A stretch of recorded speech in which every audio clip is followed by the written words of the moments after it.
अभिनेत्री रानी चटर्जी की जिंदगी किसी फिल्मी कहानी से कम नहीं है। उन्होंने अपने अभिनय के दम पर भोजपुरी इंडस्ट्री में जो मुकाम हासिल किया है, वहां तक पहुंचना हर किसी के बस की बात नहीं होती। रानी चटर्जी के जीवन से जुड़े कई ऐसे अनसुने पहलू और अनजाने तथ्य हैं जिनके बारे में उनके आम प्रशंसक बहुत कम जानते हैं। सबसे पहले बात करते उनके नाम की। अक्सर लोगों को ये गलतफहमी रहती है कि रानी चटर्जी बंगाली या असमिया परिवार से ताल्लुक रखती हैं, लेकिन सच्चाई ये है कि उनका जन्म मुंबई महाराष्ट्र के एक रूढ़िवादी मुस्लिम परिवार में हुआ था। उनके सभी आधिकारिक दस्तावेजों और स्कूल के प्रमाण पत्र में उनका असली नाम साहिबा शेख दर्ज है। उनके साहिबा शेख से रानी चटर्जी बनने की कहानी बेहद दिलचस्प और एक संयोग मात्र थी। ये बात साल 2004 की है, जब रानी अपनी पहली फिल्म ससुरा बड़ा पैसा वाला की शूटिंग कर रही थीं। फिल्म में उनके अपोजिट भोजपुरी के मेगास्टार मनोज तिवारी थे। शूटिंग के दौरान एक ऐसा सीक्वेंस शूट किया जाना था जिसके लिए यूनिट को एक मंदिर के अंदर जाना पड़ा। उस दृश्य की मांग थी कि अभिनेत्री को मंदिर के फर्श पर अपना सिर टेकना था और पूरी श्रद्धा के साथ सीन शूट करना था। उस समय मंदिर के बाहर भारी भीड़ और मीडिया कर्मी भी मौजूद थे, जो शूटिंग देखने और कलाकारों का इंटरव्यू लेने आए थे। फिल्म के निर्देशक अजय सिन्हा इस बात को लेकर थोड़े चिंतित हो गए कि यदि मीडिया या वहां मौजूद भीड़ को यह पता चल गया कि मुख्य अभिनेत्री एक मुस्लिम परिवार से है और वह मंदिर के अंदर इस तरह के धार्मिक अनुष्ठान या दृश्य शूट कर रही है, तो अनावश्यक विवाद खड़ा हो सकता है या कोई हंगामा हो सकता है।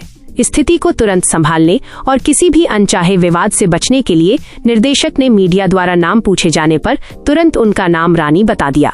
जब पत्रकारों ने उनका उपनाम सरनेम पूछा तो उस वक्त बॉलीवुड की मशहूर अभिनेत्री रानी मुखर्जी अपने करियर के चरम पर थीं और बेहद लोकप्रिय थीं। निर्देशक के दिमाग में तुरंत रानी मुखर्जी का नाम आया और उन्होंने झट से सरनेम चटर्जी बोल दिया। इस तरह साहिबा शेख रातों रात मीडिया और जनता के सामने रानी चटर्जी बन गयी। जब रानी के परिवार को इस बात का पता चला तो वे खासे नाराज हुए। उनके घर वाले इस बात से असहज थे कि बिना उनकी अनुमति के उनकी बेटी का नाम सार्वजनिक रूप से बदल दिया गया है, लेकिन रानी ने अपने परिवार को ये कहकर शांत कराया कि ये नाम उनके लिए और फिल्म के लिए भाग्यशाली साबित हो सकता है। उनकी ये बात सच साबित हुई। जब ये फिल्म रिलीज हुई तो इसने बॉक्स ऑफिस पर कमाई के सारे पुराने रिकॉर्ड तोड़ दिए और एक ब्लॉकबस्टर इतिहास रच दिया। इस फिल्म की अभूतपूर्व सफलता के बाद रानी ने आधिकारिक तौर पर इसी नाम को अपने पेशेवर जीवन के लिए अपना लिया और आज पूरी दुनिया उन्हें इसी नाम से जानती है। रानी ने बहुत ही कम उम्र में अभिनय की दुनिया में कदम रख दिया था।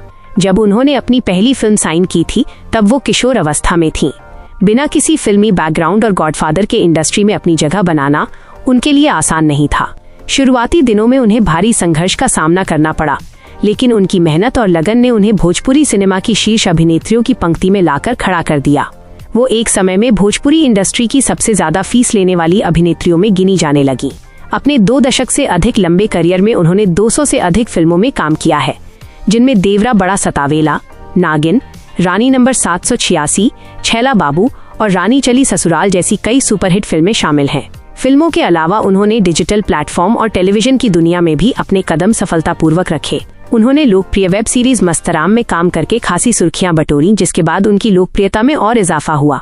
इसके अलावा वो जाने माने स्टंट आधारित रियलिटी शो खतरों के खिलाड़ी सीजन 10 में भी बतौर प्रतियोगी नजर आ चुकी हैं। अपनी पेशेवर जिंदगी के अलावा रानी अपनी पर्सनल लाइफ और बेबाक अंदाज के लिए भी जानी जाती हैं। उन्होंने कई बार इंडस्ट्री के भीतर अपने साथ हुए भेदभाव और मुश्किलों पर खुलकर बात की है। एक दौर ऐसा भी आया था जब वो गंभीर मानसिक तनाव और डिप्रेशन का शिकार हो गई थी। यहाँ तक कि सोशल मीडिया पर उनके द्वारा दिए गए एक बयान ने सनसनी फैला दी थी। हालांकि उन्होंने अपनी आंतरिक ताकत के बल पर उन कठिन परिस्थितियों का डटकर सामना किया और वापसी की। फिटनेस के मामले में भी रानी चटर्जी अन्य अभिनेत्रियों के लिए एक मिसाल है। वो नियमित रूप से जिम में वर्कआउट करती हैं और अपने ट्रांसफॉर्मेशन से फैंस को हैरान करती रहती हैं। सोशल मीडिया पर उनकी जबरदस्त फैन फॉलोइंग है और वो अपने चाहने वालों के साथ हमेशा जुड़ी रहती हैं। साहिबा शेख से शुरू होकर रानी चटर्जी तक